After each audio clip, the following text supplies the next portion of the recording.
को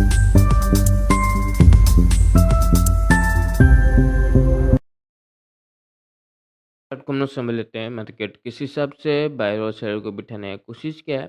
हम लोग को कंप्लीट वॉलेटाइल मोमेंटम देखने को मिल रहा है। ऑल ओवर अगर हम लोग देखें तो देखो अपसाइड से मार्केट 61,500 से डायरेक्टली रेजिस्टेंस ले रहा है और डाउनसाइड से 61,000 का लेवल होल्ड करने की कोशिश कर रहा है। इसका मोमेंटम क्लियर नहीं है। एक्चुअली ये सच बात ये गिर नहीं पा रहा है क्योंकि इसको ऑल टाइम हाई मानना है क्योंकि ये अपना all previous all time high से बस 100 पॉइंट का दूरी में रह गया। तो ये एक्चुअली 62,000 का लेवल ये खोज रहा है।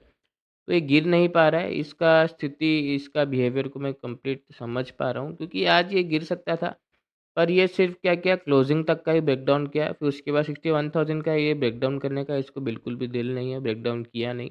अपर साइड ही क्लोज़ होने का कोशिश किया है, तो वही बात है वापस बात म मैं देखो सामने से दिख तो रहा है 61,500 पर 61,000 का लेवल को तो भी हम लोग इग्नोर नहीं कर सकते हैं, तो वो वही बात है ले-दे के बाद हम लोग का ओपनिंग पे आ जाता है। गैप ओपनिंग हम लोग को अच्छा देखने को मिलना चाहिए, उसके बाद पॉजिटिव मोमेंटम देखने को मिलना चाहिए, बाइंग साइड हम लोग चले जाएँगे। वही सिनेरियो अगर वापस मार्केट गैप डाउन वगैरह करके दे, फ्लैट में भी बाइंग कर सकते हैं, फ्लैट में भी कल बाइंग कर सकते हैं, गैप अप में भी बाय कर सकते हैं। पर अगर यहाँ पर हम लोग को मार्केट गैप डाउन ओपनिंग करके दे दे और उसका नेगेटिव मोमेंटम आ जाए, तो थोड़ा-सा वेट कर लेना कन्फर्मेशन के बाद हम लोग को सेलिंग साइड ही जाना पड़ेगा क्योंकि ये जो सेलर है 61,500 का जो भी मतलब सेलिंग करने की कोशिश कर रहा है, प्रॉफ़िट में आ जाएगा तो हम लोग को भी एक व्यू मतलब क्लियर हो जाएगा कि मार्केट का डायरेक्शन क्या है।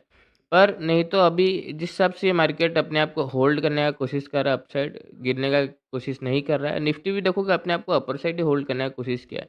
क्लोजिंग वगैरह ब्रेकडाउन नहीं किया, बस ये अपना पहला कैंडल का लो का ब्रेकडाउन करके बायर को निकाल के दोबारा अपसाइड गया। तो दोबारा अपसाइड के लिए कल इसको फ्लैट और गैप अप अगर ये मिल जाए, पॉजिटिव मोमेंटम मिल जाए ना, झट से हम लोग बाइंग कर सकते हैं। वेट करने का भी ज़रूरत नहीं है क्योंकि सेलर का पोज़ीशन ऑलरेडी यहाँ पर है। पर वही अगर चीज़ अगर अपोज़िट हो जाता है, गैप डाउन अपोज़िट हो जाता है, तो सिनेरियो चेंज हो जाता है, वेट करना पड़ेगा, कन्फर्मेशन लेना पड़ेगा और रिट्रेसमेंट के बाद सेलिंग करना पड़ेगा।